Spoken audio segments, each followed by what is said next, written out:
Dear friends and professionalist, I am Uday Singh advocate speaking. ನೀವೆಲ್ಲರೂ ಸಹ ನನ್ನ ಚಾನಲನ್ನು ನೋಡ್ತಾ ಇದ್ದೀರಿ ಅಂತ ನಾನು ಅಂದ್ಕೊಂಡಿದ್ದೀನಿ. ಶೇರ್ ಮಾಡಿ, ಲೈಕ್ ಮಾಡಿ, ಕಮೆಂಟ್ ಮಾಡಿ, ಮತ್ತು ನನ್ನ ಚಾನಲ್ಗೆ ಇನ್ನೂ ಯಾರ್ಯಾರು ಸಬ್ಸ್ಕ್ರೈಬ್ ಆಗಿಲ್ಲ ದಯವಿಟ್ಟು ನೀವೆಲ್ಲರೂ ಸಬ್ಸ್ಕ್ರೈಬ್ ಆಗಬೇಕಂತ ಕೇಳ್ಕೊಳ್ತಾ, ಇವತ್ತು ನಾನು ಇನ್ನೊಂದು ವಿಷಯವನ್ನು ತೆಗೆದುಕೊಂಡು ನಿಮ್ಮ ಮುಂದೆ ಬಂದಿದ್ದೀನಿ.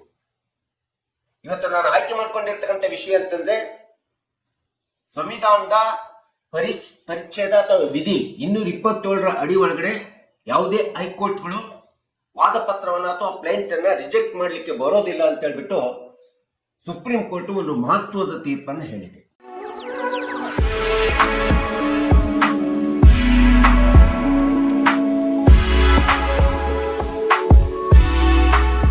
ಸೊ ಇಂಥ ಒಂದು ಹೈಕೋರ್ಟ್ ವಾದ ಪತ್ರವನ್ನು ರಿಜೆಕ್ಟ್ ಮಾಡಲಿಕ್ಕೆ ಬರೋದಿಲ್ಲ ಎಂಬತಕ್ಕಂಥ ಪ್ರಕರಣ ಏನಿದೆಯಲ್ಲ, ಸುಪ್ರೀಂ ಕೋರ್ಟಿನ ಪ್ರಕರಣ P Suresh versus D Kalaivani ಮತ್ತು ಇತರರು ಎಂಬತಕ್ಕಂಥ ಪ್ರಕರಣದೊಳಗಡೆ ಈ ಒಂದು ತೀರ್ಪನ್ನ ಕೊಟ್ಟಿರ್ತಕ್ಕಂಥದ್ದು ನಾವು ನೋಡ್ತಾ ಇದ್ದೀವಿ. ಸೊ ಈ ಒಂದು ಪ್ರಕರಣದೊಳಗಡೆ ಸುಪ್ರೀಂ ಕೋರ್ಟ್ ಸ್ಪಷ್ಟವಾಗಿ ಹೇಳ್ತಾ ಇದೆ, ಯಾವುದೇ ಹೈಕೋರ್ಟ್ಗಳು 227ರ ಅಡಿ ಒಳಗಡೆ ತಮ್ಮದೇ ಆಗಿರ್ತಕ್ಕಂಥ ಮೇಲ್ವಿಚಾರಣಾ ಅಧಿಕಾರವನ್ನ ಚಲಾಯಿಸ್ಬಿಟ್ಟು ಯಾವುದೇ ಪ್ಲೇಂಟ್ ಅನ್ನಾಗ್ಲಿ ಅಥವಾ ವಾದ ಪತ್ರವನ್ನಾಗ್ಲಿ ರದ್ದುಪಡಿಸಲಿಕ್ಕೆ ಬರೋದಿಲ್ಲ ಅಂತೇಳಿ ಈ ಪ್ರಕರಣದಲ್ಲಿ ಸ್ಪಷ್ಟವಾಗಿ ಸರ್ವೋಚ್ಚ ನ್ಯಾಯಾಲಯ ಹೇಳಿದೆ. ಈ ಒಂದು ದಾವೆ ಅಥವಾ ಪ್ರಕರಣ ಉದ್ಭವಿಸಿರ್ತಕ್ಕಂಥದ್ದು ಅಪೀಲುದಾರರು ಉತ್ತರಾಧಿಕಾರತ್ವ ಕಾಯ್ದೆ 1956ರ ಪ್ರಕಾರ ಅಥವಾ ವಾರಸುದಾರತ್ವ ಕಾಯ್ದೆಯ ಪ್ರಕಾರ ವಿವಾದಿತವಾಗಿರ್ತಕ್ಕಂಥ ಆಸ್ತಿಯ ಮಾಲೀಕತ್ವವನ್ನು ನಾವು ಹೊಂದಿದ್ದೀವಿ ಅಂತ ಹೇಳ್ಬಿಟ್ಟು ಪರ್ಮನೆಂಟ್ ಇಂಜಂಕ್ಷನ್ ಅನ್ನ ಕೇಳಿರ್ತಾರೆ.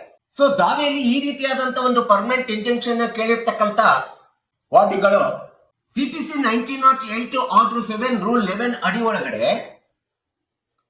ಒಂದು ನಿರ್ದಿಷ್ಟವಾದಂತ ಕಾನೂನು ಪ್ರೊಸೀಜರ್ ಪ್ಲೇಂಟ್ ಅನ್ನ ವಾದ ಪತ್ರವನ್ನ ರಿಜೆಕ್ಷನ್ ಗೊಳಿಸ್ಲಿಕ್ಕಿದ್ರು ಸಹ, ತಿರಸ್ಕೃತಗೊಳಿಸ್ಲಿಕ್ಕಿದ್ದಾಗಲೂ ಸಹ ಈ ಒಂದು ಹೈಕೋರ್ಟ್ 227 ವಿಧಿಯನ್ನ ಅನುಸರಿಸ್ಬಿಟ್ಟು ಮೇಲ್ವಿಚಾರಣಾ ಅಧಿಕಾರವನ್ನು ಅನುಸರಿಸ್ಬಿಟ್ಟು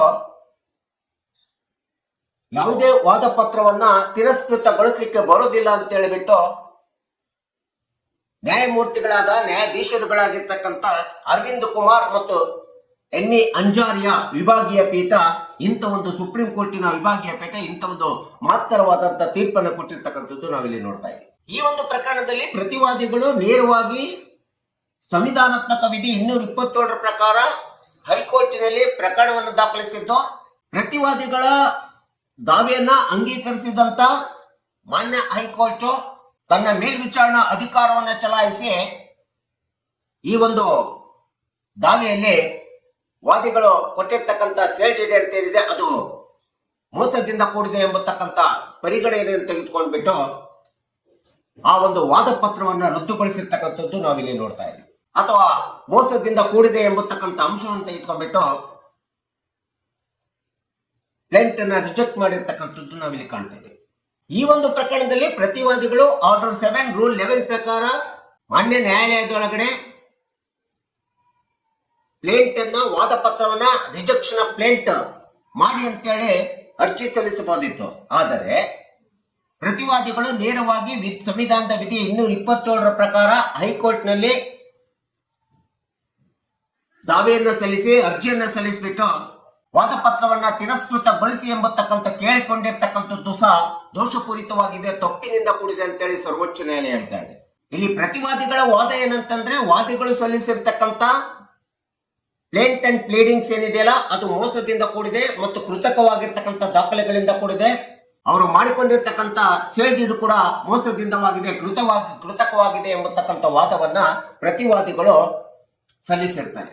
ಅಥವಾ ಇಂತಹದೊಂದು ಆರೋಪವನ್ನ ಪ್ರತಿವಾದಿಗಳು ಹೊರಿಸಿರ್ತಕ್ಕಂಥದ್ದು ನಾವಿಲ್ಲಿ ನೋಡ್ತಾ ಇದ್ದೀವಿ. ಸೊ ಈ ರೀತಿಯಾದಂತ ಕ್ರಮದಿಂದ ವಾದವನ್ನ ಮಂಡಿಸಿರ್ತಕ್ಕಂಥದ್ದನ್ನ ವಿರೋಧಿಸಿ ಬಿಟ್ಟು ವಾದಿಗಳು ಈ ಒಂದು ಮೊಕದ್ದಮೆಯನ್ನ ಸರ್ವೋಚ್ಚ ನ್ಯಾಯಾಲಯಕ್ಕೆ ಒಯ್ತಾರೆ. ಸರ್ವೋಚ್ಚ ನ್ಯಾಯಾಲಯದಲ್ಲಿ ಮೊಕದ್ದಮೆಯನ್ನ ಹಾಕ್ತಾರೆ. ಈ ರೀತಿ ಇರ್ತಕ್ಕಂಥ ವಾದಿಗಳ ಒಂದು ಮೊಕದ್ದಮೆಯ ವಿಚಾರಣೆಯನ್ನು ನಡೆಸಿರ್ತಕ್ಕಂಥ ಸಂಪೂರ್ಣ ವಿಚಾರಣೆ ಕೈಗೊಂಡಿರ್ತಕ್ಕಂಥ ಸರ್ವೋಚ್ಚ ನ್ಯಾಯಾಲಯ ಈ ಒಂದು ಕೆಳಗಿನ ಸೂಕ್ತವಾದಂತ ಕ್ರಮಗಳನ್ನ ಸೂಚನೆಗಳನ್ನ ಹೇಳಿರ್ತಕ್ಕಂಥದ್ದು ನಾವು ನೋಡ್ತಾ ಇದ್ದೇವೆ. ಹೈಕೋರ್ಟ್ ಯಾವುದೇ ಕಾರಣಕ್ಕೂ 227ರ ಅಡಿ ಒಳಗಡೆ ತನ್ನ ಮೇಲ್ವಿಚಾರಣಾ ಅಧಿಕಾರವನ್ನು ಚಲಾಯಿಸಿ ವಾದ ಪತ್ರವನ್ನ ಪ್ಲೇಂಟ್ ಅನ್ನ ರಿಜೆಕ್ಟ್ ಮಾಡಲಿಕ್ಕೆ ಬರೋದಿಲ್ಲ. ಸೊ ಇಂಥ ಒಂದು ಸುಪ್ರೀಂ ಕೋರ್ಟಿನಲ್ಲಿ ಬಂದಿರತಕ್ಕಂಥ ಪ್ರಕರಣವನ್ನ ಸುಪ್ರೀಂ ಕೋರ್ಟಿನ ನ್ಯಾಯಾಧೀಶರುಗಳಾಗಿರ್ತಕ್ಕಂಥ ಅಂಜಾರಿಯರವರು ಈ ಮೊದಲು ಹೇಳಿರ್ತಕ್ಕಂಥ ಪ್ಲೇಂಟ್ ಅನ್ನ ರಿಜೆಕ್ಟ್ ಮಾಡಿರ್ತಕ್ಕಂಥ ಆದೇಶವನ್ನು ರದ್ದುಪಡಿಸಿಬಿಟ್ಟು ಆದೇಶವನ್ನ ಹೊರಡಿಸುವುದರ ಜೊತೆಗೆ ಸಿಪಿಸಿ 1998 ಆರ್ಡರ್ 7 ರೂಲ್ 11 ಪ್ರಕಾರ ಸ್ಪಷ್ಟವಾದಂತ ನಿರ್ದಿಷ್ಟವಾದಂತ ಕಾನೂನಿನ ಲಭ್ಯತೆ ಇದ್ದಾಗಲೂ ಸಹ ವಾದ ಪತ್ರವನ್ನ ತಿರಸ್ಕೃತಗೊಳಿಸಲಿಕ್ಕೆ ಇದ್ದಂತ ಸಂದರ್ಭದಲ್ಲೂ ಸಹ ಹೈಕೋರ್ಟ್ 227ರ ಅಡಿ ಒಳಗಡೆ ವಾದ ಪತ್ರವನ್ನ ತಿರಸ್ಕೃತಗೊಳಿಸಿರ್ತಕ್ಕಂಥದ್ದು ತಪ್ಪು ಎಂಬತಕ್ಕಂಥದ್ದನ್ನ ಈ ಒಂದು ವಿಭಾಗೀಯ ಪೀಠ, ಅಂಜಾರಿಯ ನ್ಯಾಯಾಧೀಶರುಗಳ ವಿಭಾಗೀಯ ಪೀಠ ಎತ್ತಿ ಹಿಡಿದಿರ್ತಕ್ಕಂಥದ್ದು ನಾವು ನೋಡ್ತಾ ಇದ್ದೀವಿ. ಹೈಕೋರ್ಟ್ಗಳು ಯಾವುದೇ ವಿಧವಾದಂತ ವಾದ ಪತ್ರವನ್ನ ತಿರಸ್ಕೃತಗೊಳಿಸುವಂತ ಸಂದರ್ಭ ಕೆಲವೇ ಸಂದರ್ಭಗಳಿಗೆ ಸೀಮಿತವಾಗಿರ್ತದೆ ಹೊರತು ಸಾಮಾನ್ಯ ಎಲ್ಲಾ ಸಂದರ್ಭಗಳಲ್ಲೂ ಸಹ ವಾದ ಪತ್ರವನ್ನು ತಿರಸ್ಕೃತಗೊಳಿಸಲಿಕ್ಕೆ ಹೈಕೋರ್ಟ್ಗೆ ಯಾವುದೇ ವಿಧವಾದಂತ ಅಧಿಕಾರ ಇಲ್ಲ ಸಂವಿಧಾನದ 227ರ ಅಡಿಯಲ್ಲಿ ಅಂತೇಳಿ ಸುಪ್ರೀಂ ಕೋರ್ಟ್ ಸ್ಪಷ್ಟವಾಗಿ ಇಲ್ಲಿ ಹೇಳಿದೆ.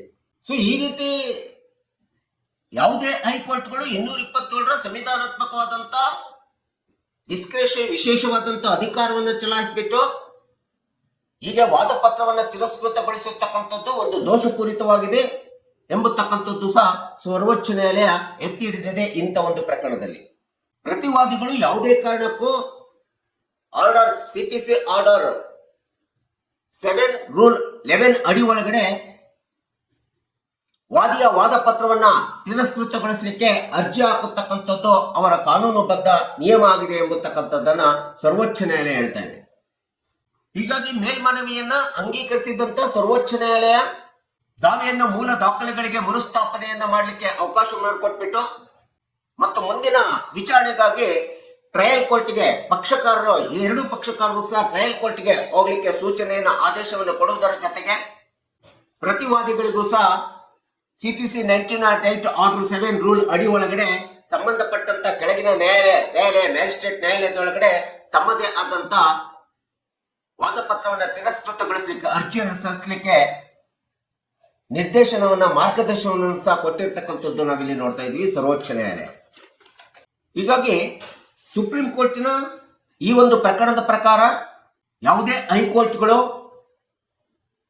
227ರ ಸಂವಿಧಾನದ ವಿಶೇಷ ಮತ್ತು ಮೇಲ್ವಿಚಾರಣಾ ಅಧಿಕಾರವನ್ನ ಚಲಾಯಿಸಿ ದಾವೆಯನ್ನ ಪ್ರಕರಣವನ್ನ ತೆಗೆದುಕೊಂಡ್ಬಿಟ್ಟು ವಾದಿಯ ವಾದ ಪತ್ರವನ್ನ ಅಥವಾ ಪ್ಲೇಡಿಂಗ್ಸ್ ಅನ್ನ ರಿಜೆಕ್ಷನ್ ಮಾಡಲಿಕ್ಕೆ ಬರೋದಿಲ್ಲ. ಅದಕ್ಕೆ ಸ್ಪಷ್ಟವಾದಂತ ಸಿಪಿಸಿ 1998 ಅಡಿಯ ಒಳಗಡೆ ಆರ್ಡರ್ 7 ರೂಲ್ 11 ಸ್ಪಷ್ಟವಾದಂತ ನಿಯಮ ಇರೋದ್ರಿಂದ ಈ ರೀತಿ ಮಾಡತಕ್ಕಂಥದ್ದು ದೋಷಪೂರಿತ ತಪ್ಪಾಗಿದೆ ಅಂತ ಹೇಳ್ಬಿಟ್ಟು ಸುಪ್ರೀಂ ಕೋರ್ಟ್ ಈ ಒಂದು ಹೈಕೋರ್ಟಿನ ವಾದ ಪತ್ರದ ತಿರಸ್ಕೃತ ಒಂದು ಪ್ರಕರಣದ ಬಗ್ಗೆ ತನ್ನದೇ ಆದಂತ ಒಂದು ಸ್ಪಷ್ಟ ನಿರ್ಣಯವನ್ನ ಕೊಟ್ಟಿರ್ತಕ್ಕಂಥದ್ದು ನಾವಿಲ್ಲಿ ನೋಡ್ತಾ ಇದೀವಿ. ಹೀಗಾಗಿ ಈ ಒಂದು ನಿರ್ಣಯ ಒಂದು ಲ್ಯಾಂಡ್ ಮಾರ್ಕ್ ಜಡ್ಜ್ಮೆಂಟ್ ಅಂತೇಳಿ ನಾವು ಹೇಳಬೇಕಾಗುತ್ತೆ.